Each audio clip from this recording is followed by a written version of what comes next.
you doing? Today we're going to read chapters 3 and 4 of Leprechaun in Late Winter. And don't forget, if there are any other books that you want to read, just make a note of it at the bottom on the YouTube and we'll do that. The fun thing that's going to come is your other teachers are going to start reading as well. So we're all going to take turns and you'll get to see all the 6th grade teachers and we'll all enjoy a good book together. So anyway, chapter 3, Miss Augusta. Jack and Annie looked at each other. Augusta! The girl put down her baskets and took off her wet cape. Did you deliver your cakes to the poor, Miss Augusta? Asked Molly. Yes, Molly, said Augusta. I visited 7 cottages today. 7 in this weather? You're an angel, Miss Augusta, said Molly. Always so kind to the poor. It's my duty, Molly, the girl said, to help those less fortunate than myself. Her gaze rested on Jack and Annie. And who are these poor children? They're looking for work, miss, said the cook. But I'm afraid they're sorry creatures, not good for anything. I was just sending them away. Oh, Shirley, we must not turn them out so quickly, cook, said Augusta. How tired and miserable they look. Jack didn't think they looked that bad. We are tired and miserable, Annie said. Her voice sounded sad, her shoulders sagged. Oh, brother, Jack thought. Annie was really acting her part. My poor dears, you must both come into the parlor and rest a bit, said Augusta. We would like that, Annie said pitifully. Follow me, said Augusta. Miss Augusta, surely you're not taking those dirty children into the parlor, said the cook. We must always be kind to the poor, cook, no matter how dirty they are, said Augusta. We should give them something to drink if they're thirsty and something to eat if they're hungry. You are too kind, Miss Augusta, said Molly, shaking her head. Well, at least make them take off their filthy boots, said the cook. Jack and Annie pulled off their boots and socks and set them by the door. Their feet were red and raw-looking. Augusta took 2 peeled mashed potatoes from a bowl and put them into her pocket. Actually, those weren't mashed, just peeled, sorry. Then she picked up a lit candle from the hearth. Come, let me take you to the parlor, she said to Jack and Annie. Thanks, Augusta, said Annie. Show me some respect, the cook called out Annie. Call her Miss Augusta. Sorry, said Annie. Thanks, Miss Augusta. Jack rolled his eyes. Why should he call her Miss? Augusta didn't look like she was any older than he was. Holding her flickering candle, Augusta led Jack and Annie out of the kitchen. The wooden floor creaked as they walked barefoot through a narrow hallway. How are we ever going to inspire this strange, serious girl, wondered Jack. She acts as if she's already a grown-up and treats Annie and me like babies. Well, sit in here, children, said Augusta. She directed Jack and Annie into a large room with heavy curtains and dark furniture. The pale teenage girl who answered the front door sat on a sofa knitting. Another teenage girl knitted beside her. They scowled when they saw Jack and Annie. What are you doing, Augusta? Asked the pale girl. Why are you bringing those 2 into the parlor? I invited them to tea, Gertrude, said Augusta. She turned to Jack and Annie. Pay no attention to my sister, she said. Please sit down. Augusta, have you gone mad? Said Gertrude. You cannot invite these 2 ragamuffins to sit in here. Mother will be furious, said Augusta's older sister. They're filthy. They're not even wearing shoes. Jack looked down at his muddy clothes and cold red feet. Cook made them remove their muddy shoes in the kitchen, Eliza, Augusta said. I only wish I had nice dry shoes to give them. Sit down, children, she said to Jack and Annie again. Jack and Annie slowly sat down. You're going to get into trouble, Augusta, said Gertrude. Mother will never approve, said Eliza. Both sisters shook their heads as they went back to their knitting. Augusta ignored her sisters and walked to a silver teapot on a sideboard. Would you like some hot tea, my poor friends? Asked Jack and Annie. Yes, Miss Augusta, said Annie. Jack nodded. Hot tea sounded good. He still felt chilled to the bone from the cold wind and rain. There was a fireplace in the dreary parlor, but no fire was lit. Everything in the room seemed dark and gloomy, except for a few books on a table.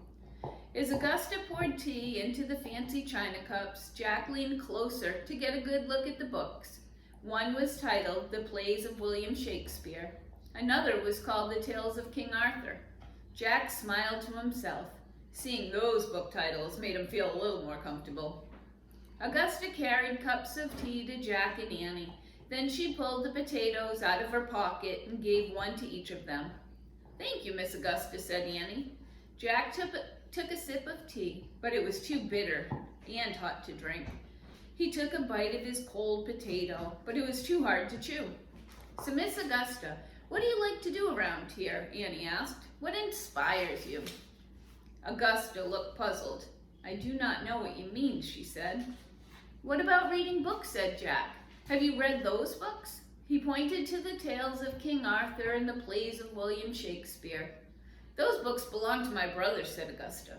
"The time has not come for Augusta to read such books," said her sister Gertrude. "Not until she's older," said her sister Eliza. "Why?" asked Jack. "Mother says the tales of King Arthur and the plays of Shakespeare are not for young ladies," said Augusta. "Really?" said Jack. "Yes, but I'm afraid I sometimes peek at my brother's books," Augusta said to Jack and Annie in a low voice. "I love stories. I remember every story I read or hear." "I love stories too," said Annie. "And I love books." The two older sisters smiled. "Keep striving, my dear," said Eliza. "Perhaps one day you'll learn to read." "I already know how to read," said Annie. "Jack and I read lots of books." She pointed to the books on the table. "In fact, we know tons about King Arthur, and we go see plays by Shakespeare with our parents. And one time we even acted in a play by Shakespeare, A Midsummer Night's Dream. It was at our school," Jack broke in, before Annie could tell them that she and Jack had actually met Shakespeare himself. "A Midsummer Night's Dream," said Augusta. She looked surprised. "Don't listen to them," Augusta said Gertrude. "I doubt these children have ever been to school, much less acted in a play by William Shakespeare." "I suspect you're quite right, Gertrude," someone said. A tall woman was standing in the doorway of the parlor. She wore a long black velvet dress and stood very straight. There was an icy look on her face as she stared at Jack and Annie. "Oh, Mother," said Eliza. Chapter 4. What are you good for? "Hi there," Annie said cheerfully. Augusta's mother didn't reply. She was staring at Jack's bare feet. Her expression made him sit down in his chair and sink. "Do not blame Eliza or me, Mother," said Gertrude. "These are Augusta's friends, not ours." "I took pity on them, Mother," said Augusta. "They were wet and miserable." Her mother finally smiled. "Yes, daughter, I imagine they were. It's very nice to have pity for the poor, but dirty children should not be sitting in our parlor." "They were hungry, Mother," said Augusta. "Yes, and I see that you have given them food," said her mother. "So it's time to take them out of the house now." Jack and Annie stood up. Jack was happy to leave. He felt like Augusta and her mother were talking about stray dogs or cats. But Augusta sat very still and just stared at her mother. "Go on, get them out of here, Augusta," said Gertrude. "They're not clean. They might even have bugs in their hair." The mere mention of bugs made Jack's scalp itch. He and Annie both scratched their heads. "See," said Gertrude. "Augusta," her mother said in a stern voice. "Oh, all right," said Augusta, standing up. "I was trying to be kind. Come with me, please," she said to Jack and Annie. "I'll lead you down the lane a bit, at least past the sheepdogs." As Augusta stared out of the room, her mother stopped and pinched her shoulders. "Carry yourself straight, daughter," she said. Jack couldn't imagine how the girl could carry herself any straighter. Augusta led Jack and Annie back down the dark hallway, through the fish-smelling kitchen, past the ancient butler sleeping by the fire, and the 3 kitchen maids and the cook. Without a word, she grabbed her red cape and pulled it around her. "Where are you going, Miss Augusta?" asked Molly. "I have been ordered to send these poor children back out into the storm," Augusta said. Jack and Annie forced their feet into their stiff, wet socks and boots. Augusta held the door for them, then followed them outside, slamming the door behind her. Even though it was still rainy and windy, Jack felt much happier outside the big house than inside it. He and Annie followed Augusta past the gates and out to the lane. Augusta walked stiffly, leading them to a mother duck. "What are we going to do about her? Follow them?" Annie whispered to Jack. "I don't know," whispered Annie. "She doesn't seem very creative or imaginative to me." "Well, we have to inspire her. Come on," said Annie. She and Jack hurried to catch up with Augusta.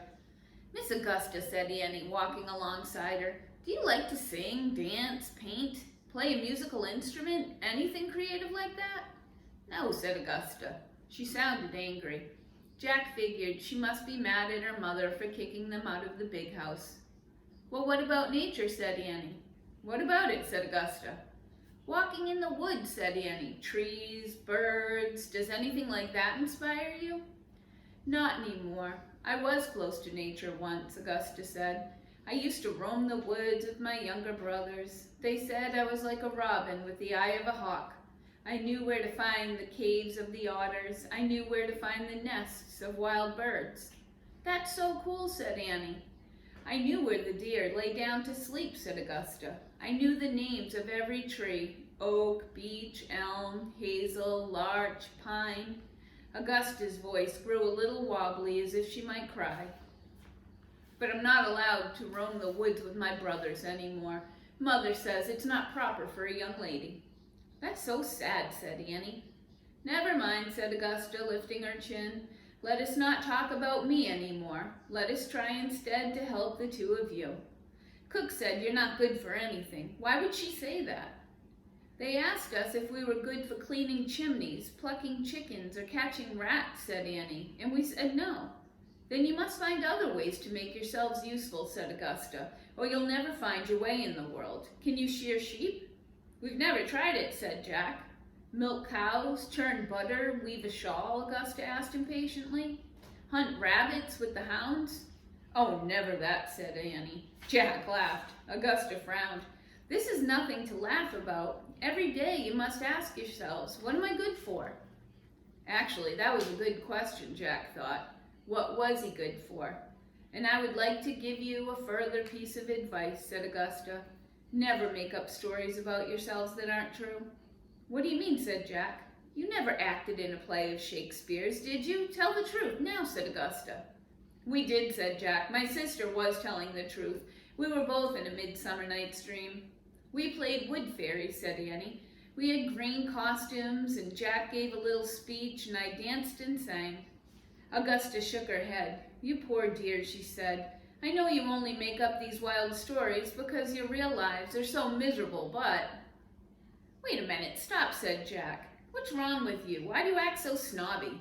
"Snobby? Me?" Augusta looked confused. "Jack," said Annie. "No, I'm serious," Jack said to Annie. "She thinks she's better than us." "No, I don't," Augusta said, stunned. "I'm not like that at all. Each day I walk several miles to town to give cakes and clothes to poor children like yourselves." "That's nice," said Jack, "but you think you're better than those poor children, don't you? You'd never want to be real friends with them, would you?"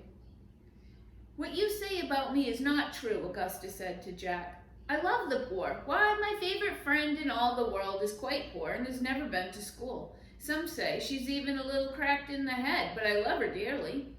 "Who's that?" asked Annie. Mary Sheridan, our old nursemaid," said Augusta. "I'll take you to meet her. Mary'll tell you the truth about me. Come along." Augusta ran from the lane and across the muddy grass, her red cape flying in the wind. I don't think you inspired her," Annie said. "I know, I'm sorry," said Jack. "I just couldn't take her attitude any longer." "Well, get over it," said Annie. "We're supposed to help her, not annoy her." "She was annoying me," said Jack. "Yeah, I know," said Annie. "Me too, but we've got a mission. Come on." Jack and Annie followed Augusta across the grass to a small white cottage with a straw roof.